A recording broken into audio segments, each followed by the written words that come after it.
Vive le Québec libre! Personne, et surtout pas au Canada, n'a oublié la retentissante conclusion du discours du général de Gaulle prononcé au balcon de la mairie de Montréal, comme un cri du cœur. C'était en 1967, et le voyage triomphal du président français au Québec avait fait sensation et allait durablement peser sur l'évolution politique du Canada et de la belle province, comme on dit, outre-Atlantique. Encouragement aux sécessionnistes québécois, ingérence inacceptable dans les affaires d'un État étranger ou réparation de la faute commise au XVIIIe siècle lorsque Louis XV a abandonné à l'Angleterre nos compatriotes installés au Canada. Quoi qu'on en pense, le coup d'éclat du général n'a pas laissé indifférent. Et ce n'est peut-être pas un hasard si, 3 ans plus tard, les indépendantistes du FLQ, le Front de libération du Québec, sont passés à la vitesse supérieure et ont même assassiné un ministre qu'ils avaient préalablement enlevé. Et que penser de cette affaire mystérieuse et jamais résolue, le meurtre en 1971 dans la banlieue parisienne de l'un de ces militants québécois, un fléquiste, ainsi qu'on dit là-bas. Des militants qui, après la spectaculaire sympathie pour leur cause exprimée par le général, ont rejoint Paris. Mais qui pouvait avoir intérêt à tuer ce jeune homme exilé chez nous? Était-il dangereux? Ou avait-il trahi ses amis séparatistes? Ou encore, détenait-il des documents importants dont on voulait s'emparer? Et pourquoi a-t-il été assassiné quelques jours avant la visite en France du Premier ministre canadien? Monsieur X ouvre cet étrange dossier, l'affaire Mario Bachand. Le personnage d'abord. En 1971, Mario Bachand a 26 ans. C'est un grand gaillard d'1m80 qui arbore une superbe moustache à la Brassens. Sa seule activité connue, peintre amateur. Selon certaines sources, il aurait d'ailleurs été impliqué en Belgique dans une escroquerie au faux tableau.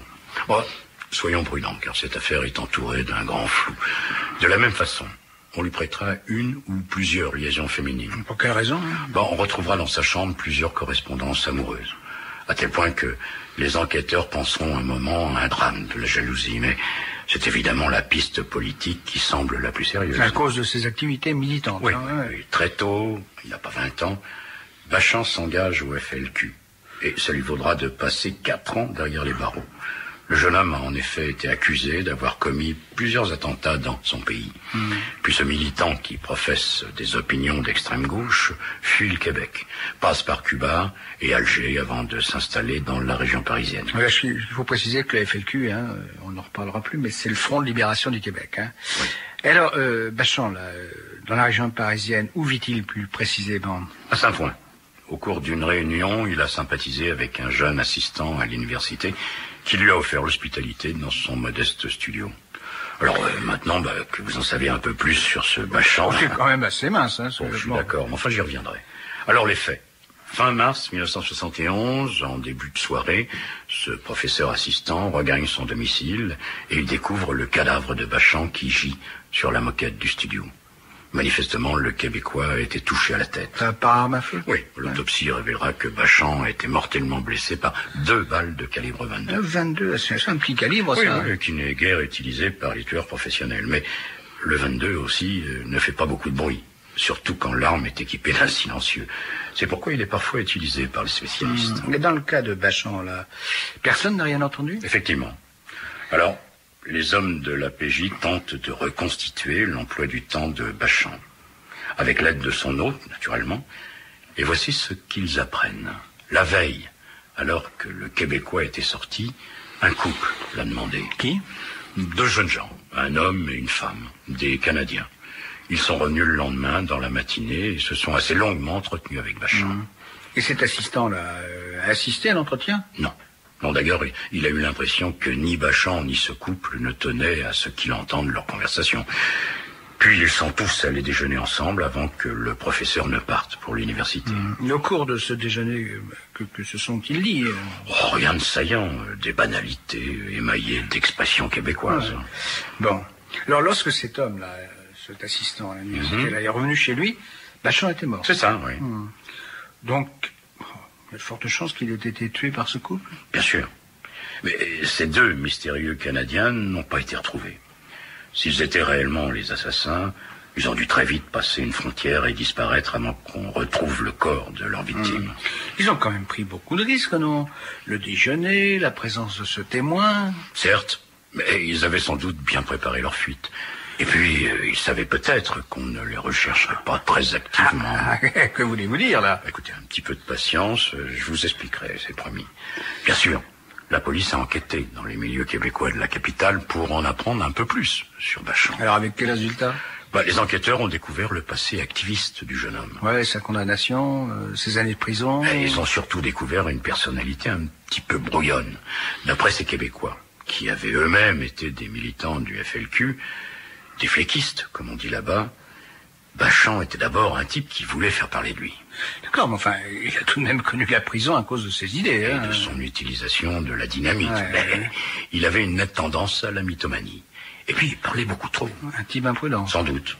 Toutefois, il semblait avoir rompu avec ses camarades et affirmait même qu'il réprouvait maintenant l'action violente. Mais était-il pour autant un traître? Difficile à dire. Bon, il est vrai que pour une organisation clandestine, un bavard représente toujours un danger. Alors, on aurait pu avoir voulu le faire taire une fois pour toutes. C'est une possibilité qu'on ne peut exclure. Alors, c'est peut-être le moment maintenant de me parler de ce FLQ, là, le Front de Libération du Québec. Oui, enfin, pour ça, il faut faire un petit retour en arrière, si vous voulez bien. Un rappel, d'abord. Au Québec, comme vous le savez, les francophones sont très largement majoritaires, plus de 80% de la population. Et dès la fin des années 50, on voit apparaître des mouvements indépendantistes. Oui, donc qui s'opposent à la tutelle d'Ottawa. Et au fait que le Canada est un dominion britannique dont le Québec n'est qu'une des provinces. Oui.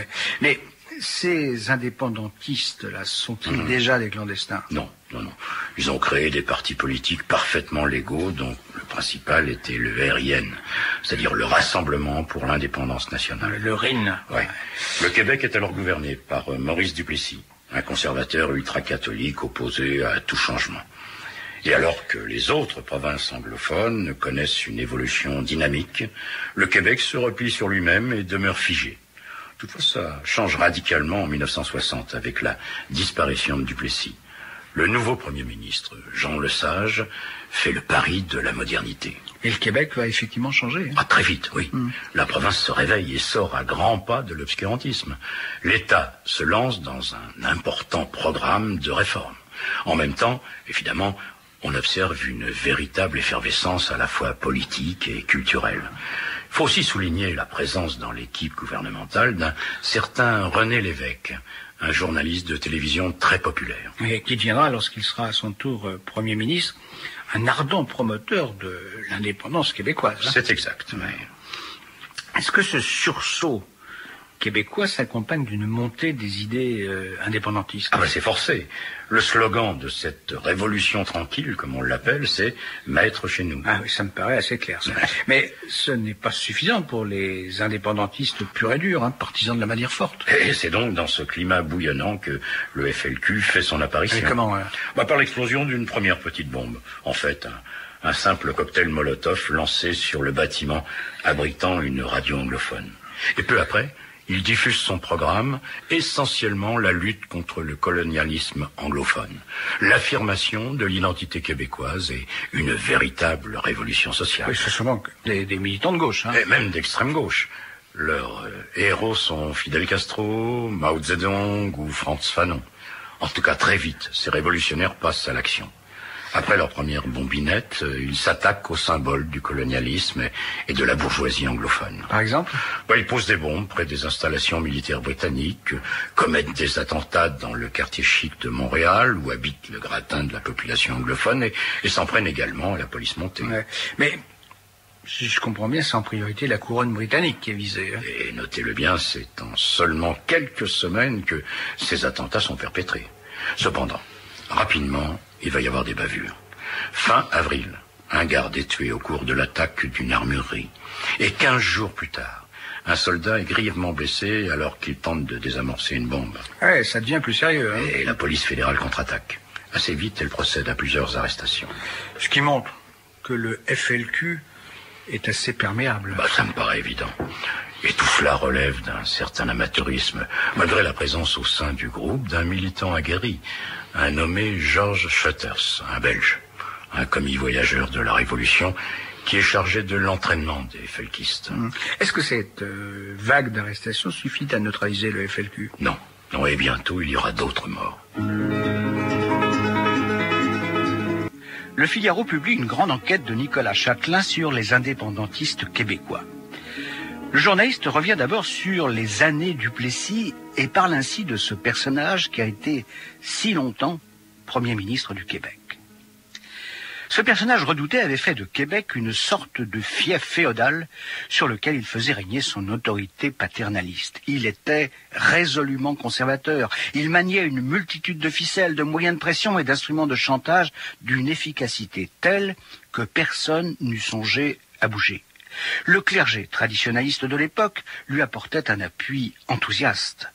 Lorsque Monseigneur Charbonneau, archevêque de Montréal, osa par exemple faire des quêtes pour des grévistes, Duplessis put obtenir du Vatican de Pie XII cette chose incroyable, l'exil du gêneur. Démis de son siège, le primat fut relégué dans une ville obscure de l'Ouest canadien. C'est à ce moment que le futur cardinal Léger devint archevêque. Redouté de son vivant, Duplessis soulève aujourd'hui encore des passions. Ses adversaires ne disent pas qu'il est mort, mais qu'il est allé crever quelque part dans le Nord. Le franc-parler canadien tolère des expressions de ce genre. Et plus loin, le journaliste rencontre l'un des leaders d'un parti indépendantiste légal et recueille sa profession de foi. Elle exprime parfaitement la revendication de ses militants. Le FRI, Front républicain indépendantiste, ne reconnaît aucune légitimité au système établi, système qui découle de la conquête de notre pays par les armes. Le gouvernement du Québec, colonisé et provincialisé par le conquérant, est lui-même issu de structures politiques étrangères mises en place par le colonisateur britannique. Il ne peut en aucune façon prétendre représenter l'expression véritable et démocratique de la population québécoise.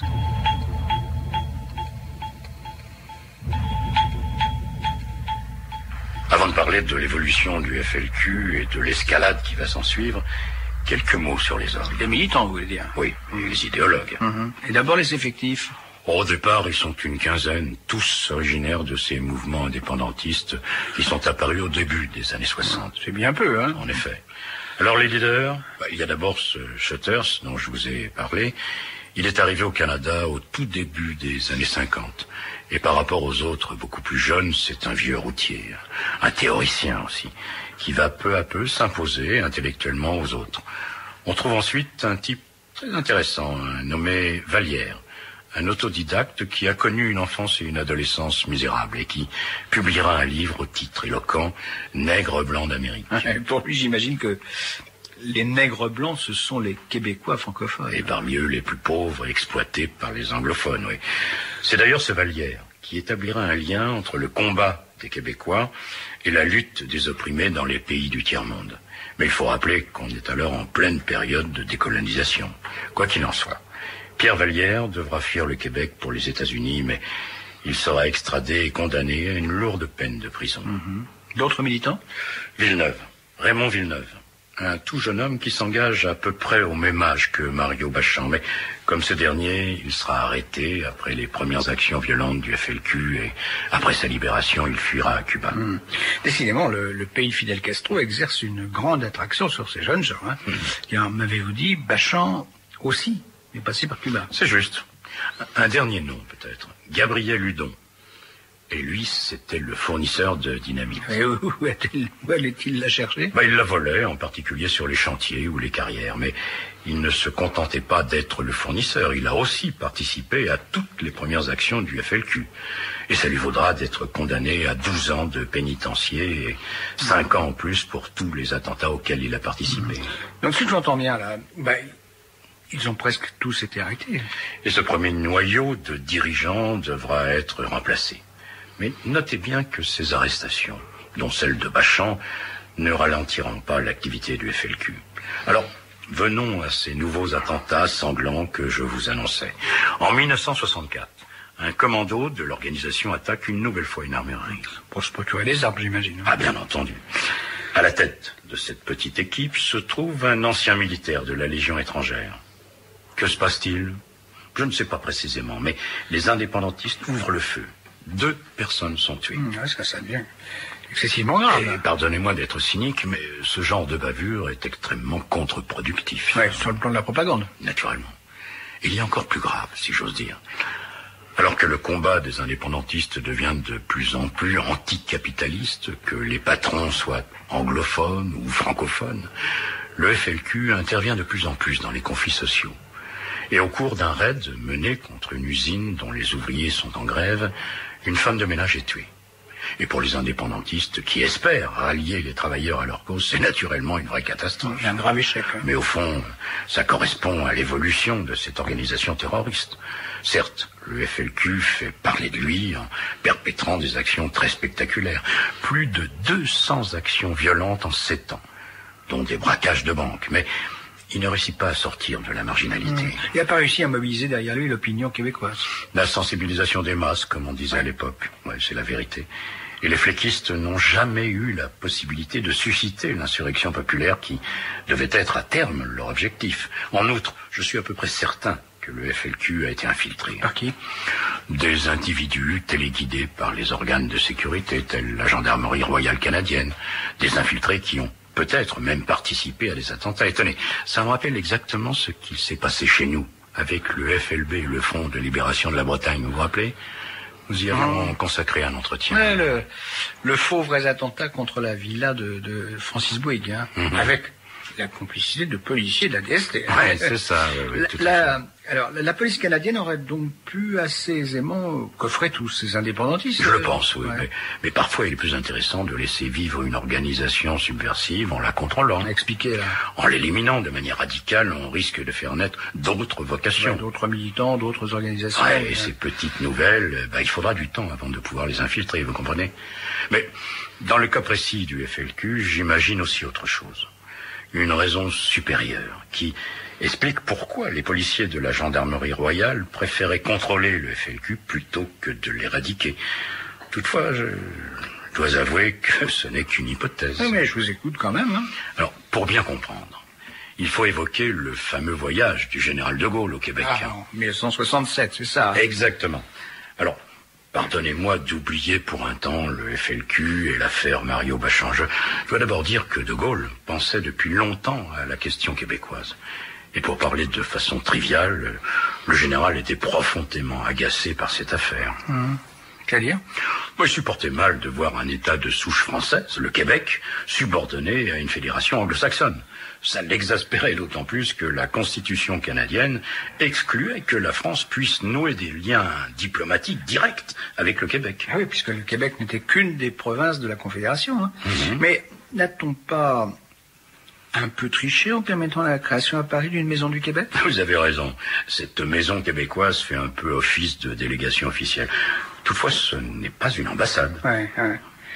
En tout cas, si je vous suis bien, là, ce que de Gaulle voulait, au fond, c'était un État québécois indépendant. Ah, c'est incontestable. Et puis, vous connaissez sa méfiance pour tout ce qui était anglo-saxon. Et même sa détestation. Bon, n'exagérons pas quand même. Quoi qu'il en soit, le général brûlait de s'exprimer publiquement sur le sujet. Et il y était encouragé par quelques personnalités gaullistes, ce qu'on a appelé le lobby québécois. Des gens diplomates ou hauts fonctionnaires qui lui faisaient valoir que le peuple québécois était un rameau de la nation française. Mais c'était des Français qui composaient ce lobby. Le Québec avait par conséquent droit à son indépendance, c'est ça. Mais, au fond, le général avait-il besoin d'être convaincu? Je ne le pense pas. En 1967, une occasion se présente. L'exposition universelle se tient à Montréal. Et déjà, des responsables canadiens ont invité le président de la République à venir inaugurer le pavillon français. Mais le général hésite. Pour quelle raison 1967, c'est aussi le centenaire de la création de la Confédération canadienne. Et de Gaulle ne veut en aucune façon cautionner cette création britannique. Toujours à cause du Québec. Bien entendu. En outre, la fondation de cette confédération centenaire symbolise la défaite de la France au Canada. Et puis, il n'a pas très envie de se rendre à Ottawa, la capitale de la Confédération. Or, s'il va au Canada, il pourra difficilement éviter d'aller saluer le Premier ministre. Cependant, le lobby québécois en France se montre très actif. Et finalement, malgré les objections du Quai d'Orsay, le président saute le pas. Pourquoi les affaires étrangères là, sont-elles hostiles à ce voyage? Le ministre Couve de Murville, qui connaît bien son général, craint l'incident diplomatique. Juste raison. En effet. Donc, malgré ces objections, le président décide de se rendre outre-Atlantique. Mais pas n'importe comment. En avion, il serait pratiquement obligé d'atterrir à Ottawa. Ouais, le protocole. Et les usages diplomatiques. Alors, il décide de voyager à bord d'un bâtiment de la marine française qui remontera le Saint-Laurent. Ah ouais, comme ça son voyage commencera par le Québec. Bah voilà. Ouais. Et dès sa première étape, dans la ville de Québec, où son croiseur a jeté l'ancre, De Gaulle donne le ton en évoquant l'émancipation du Québec. Puis le lendemain, il emprunte le chemin du roi, c'est-à-dire la route qui relie Québec à Montréal. Et pour De Gaulle, le chemin du roi, c'est tout un symbole. Et le général est très sensible à ce genre de choses. En tout cas, sur le parcours, De Gaulle reçoit un accueil triomphal. C'est un libérateur qu'on applaudit. Et à chaque arrêt, la foule brandit des pancartes qui réclament la liberté pour le Québec. Et De Gaulle doit être conforté dans ses idées. Là. Bah, bien sûr. Et son fameux « Vive le Québec libre » lui viendra presque naturellement aux lèvres. Mais en donnant cet encouragement formidable aux indépendantistes, le général prend des risques. Parce que parmi ces indépendantistes, il y a aussi les terroristes du FLQ.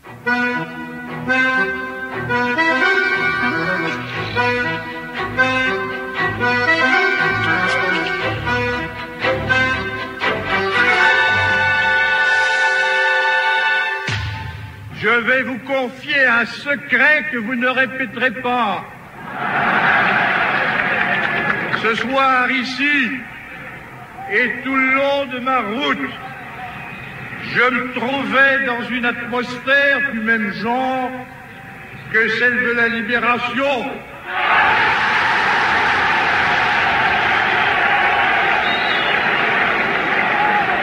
Et c'est à Montréal qu'il faut que je le dise,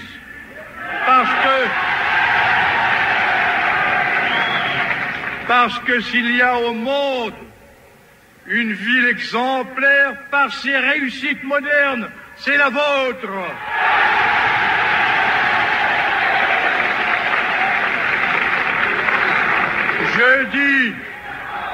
Je dis c'est la vôtre, et je me permets d'ajouter c'est la nôtre.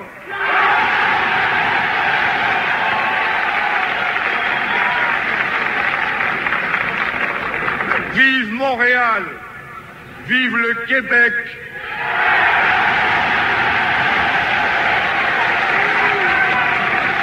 Vive le Québec libre.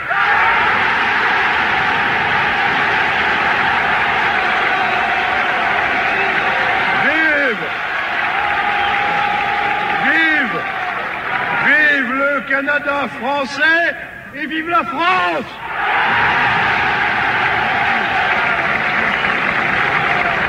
France Inter, rendez-vous avec X.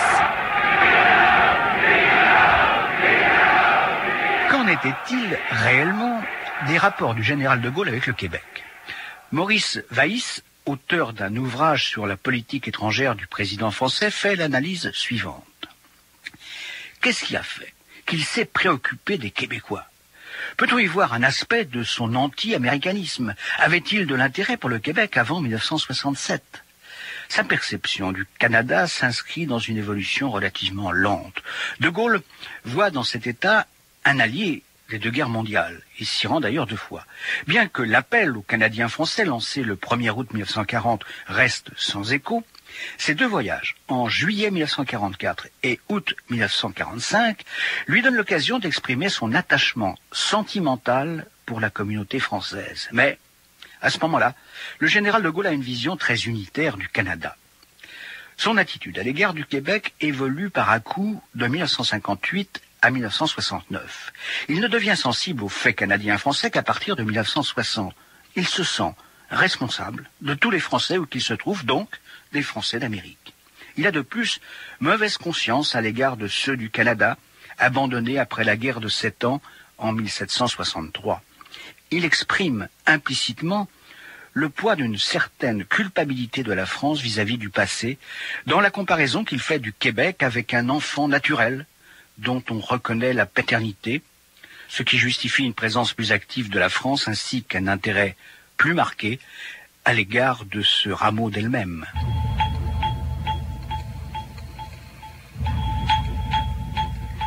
Ce vive le Québec libre, prononcé au balcon de la mairie de Montréal, a provoqué des vagues. Je me souviens très très bien. J'entends même encore, moi, la petite hésitation du général avant de prononcer ces 4 mots.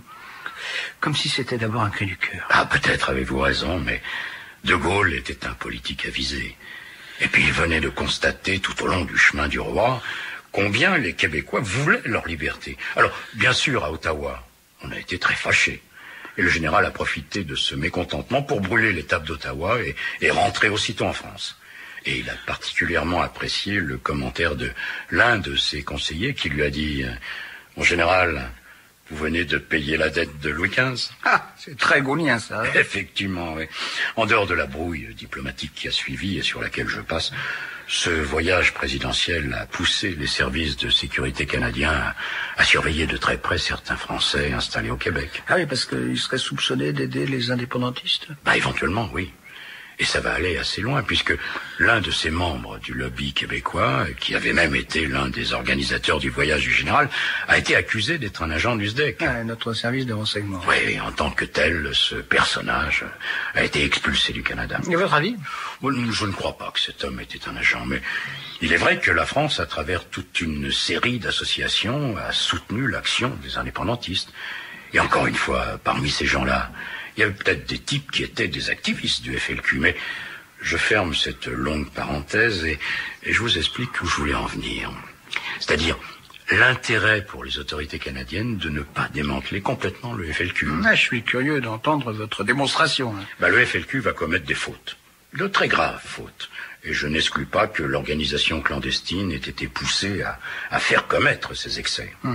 Par ces faux militants infiltrés, là? Ah, pourquoi pas? Enfin, je poursuis. Ces fautes sur lesquelles je vais revenir vont forcément discréditer le FLQ et par conséquence plus largement la mouvance indépendantiste. Et cela pour Ottawa, c'est pain béni. Ouais, c'est quand même assez vicieux. Ça. C'est pourquoi je vous ai dit qu'il ne s'agissait que d'une hypothèse. Mais une hypothèse assez crédible à mes yeux. Bon. Alors c'est faute grave. En octobre 1970, le FLQ enlève James Cross, délégué commercial britannique en poste à Montréal. Un homme qui a donc un statut de diplomate. Hein. Oui. L'organisation indépendantiste menace de tuer son prisonnier et pose plusieurs conditions à sa libération. Essentiellement l'élargissement de plusieurs condamnés du FLQ et la lecture au micro de Radio-Canada d'un manifeste politique. Un manifeste du FLQ. Bien entendu. Ouais. Assez vite, les autorités cèdent à cette dernière exigence. La manifeste est une violente diatribe contre le pouvoir, tant canadien que québécois, et aussi contre les puissances financières et économiques. Mais il n'est pas question de libérer les détenus du FLQ. Ouais. Par conséquent, Cross demeure dans les mains de ses ravisseurs. Ouais. Oui. Et 5 jours plus tard, le ministre québécois de la Justice offre aux kidnappeurs un sauf-conduit pour l'étranger s'ils libèrent leur otage. Mais ce même jour, on apprend qu'une autre cellule du FLQ vient de procéder à un nouvel enlèvement. Et là, qui est la victime? C'est un ministre, un homme politique québécois de premier plan, Pierre Laporte. C'est une sorte de réponse aux autorités qui refusent les exigences des auteurs du premier enlèvement. Évidemment. Et tandis qu'un certain nombre de personnalités, comme René Lévesque, appellent à la négociation, le Premier ministre canadien, Pierre Elliott Trudeau, choisit la solution de force. Ce qui signifie, là? Au terme de la loi sur les mesures de guerre, il envoie l'armée à Montréal. L'armée chargée de seconder une police locale complètement débordée. Et il est aussitôt procédé à des arrestations massives. Plus de 450 personnes soupçonnées à tort ou à raison d'avoir des sympathies pour le mouvement indépendantiste sont emprisonnées. Mais il faut le souligner, la plupart seront ensuite libérés sans que rien ne soit retenu contre elles. Cependant, les événements s'accélèrent. Et que se passe-t-il alors? Le lendemain du jour où l'armée est arrivée à Montréal, Pierre Laporte est retrouvé dans le coffre d'une voiture. Il a été étranglé. Cet assassinat provoque une grande émotion. Et si le premier enlèvement a plutôt été bien vu par la population francophone... Ouais, parce que la victime était britannique. Bien sûr. Ouais. Autant ce meurtre horrifie les gens. Et les ravisseurs de la première équipe s'empressent de faire savoir qu'ils n'exécuteront pas James Cross. Mais pour autant le relâchent-ils? Non, ils maintiennent leurs conditions. Dans le même temps, les autorités fédérales se livrent à une véritable campagne de désinformation. Les fléquistes seraient plus d'une centaine et disposeraient de 2000 réservistes. Ils auraient aussi infiltré toutes les institutions de la belle province et auraient accumulé un impressionnant stock de dynamite afin de faire exploser le centre de Montréal. Enfin, et ce n'est pas le moins important, un putsch serait en préparation. Et les principaux dirigeants indépendantistes, dont René Lévesque, seraient prêts à s'y rallier. Tout cela est exagéré. Bien entendu. Ça veut dire que qu'Ottawa essaie de faire peur aux... C'est évident, oui. Et alors, revenons à James Cross, là, il va être libéré, lui ? Oui, au début décembre, la police découvre le lieu où il est détenu. Après négociation et obtention pour les ravisseurs d'un sauf-conduit pour Cuba, le diplomate britannique est libéré. Et 4 semaines plus tard, les membres du commando responsables de l'enlèvement de Laporte et de son assassinat seront arrêtés. D'après vous, là, la manœuvre qui consistait à déconsidérer le FLQ a-t-elle réussi ? En partie, oui. Et d'ailleurs, le FLQ devra mettre fin à ces actions violentes. Par contre, ces événements ne parviendront pas à affaiblir le sentiment indépendantiste québécois. Mais c'est une autre histoire. Alors, si vous le voulez bien, revenons à Mario Bachand et à l'énigme de son assassinat. Un assassinat qui intervient, avez-vous dit, au printemps 1971, donc très peu de temps après les 2 enlèvements. Eh oui, on ne peut pas s'empêcher de penser qu'il y a un rapport. C'est votre avis ? Bon, encore un tout petit peu de patience, si vous voulez bien. La thèse la plus vraisemblable, celle qui a tout de suite été émise par un journal de Montréal, c'est que Bachand a été exécuté par des membres du FLQ. Parce qu'il aurait trahi. Ou qu'il aurait détenu des documents compromettants pour l'organisation. Peut-être en rapport avec les récents enlèvements, là ? Ça, on peut pas l'écarter. Autre hypothèse. Il est certain qu'à Ottawa, on craignait que le FLQ ne récidive. Le FLQ qui était en relation avec d'autres organisations terroristes étrangères. Lesquelles ? Des Palestiniens, par exemple, et même notre FLB. Les indépendantistes bretons. Pourquoi pas. Bachand, tranquillement installé à Paris, aurait pu être l'un des artisans de cette renaissance. Et on aurait décidé de l'éliminer, alors. À la réflexion, je penche pour une autre version. Les assassins. Ce fameux couple qui a déjeuné avec Bachand avant de l'exécuter était vraisemblablement membre d'une sorte de filiale du FLQ, une délégation établie à Alger. Or, cette organisation avait été, elle aussi, infiltrée par la gendarmerie royale du Canada. Je veux bien vous croire, mais là, le rapport avec Bachand... Le Québécois aurait obtenu des informations sur ces éléments infiltrés au sein du FLQ. Il convenait donc de le liquider avant qu'il ne révèle à ses amis qu'ils étaient complètement manipulés par la gendarmerie royale.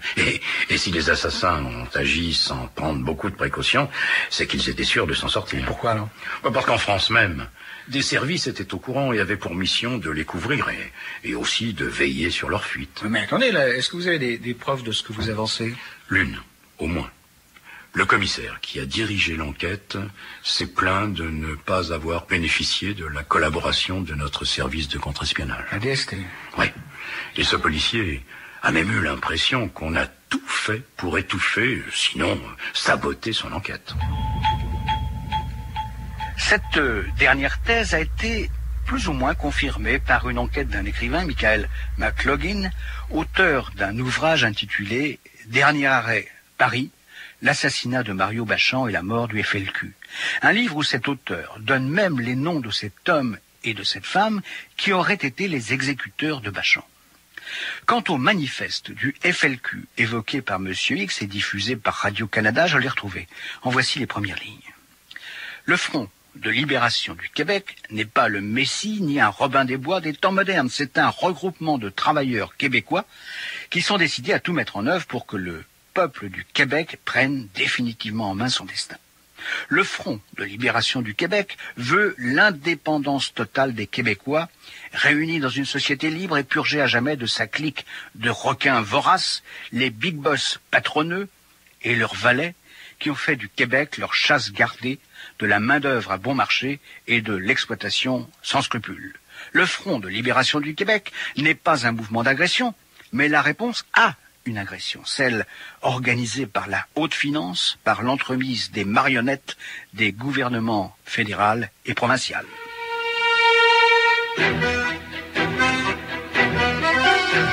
À samedi prochain, je vous rappelle que sur franceinter.com, vous pourrez réécouter cette émission, à moins que vous ne préfériez l'enregistrement?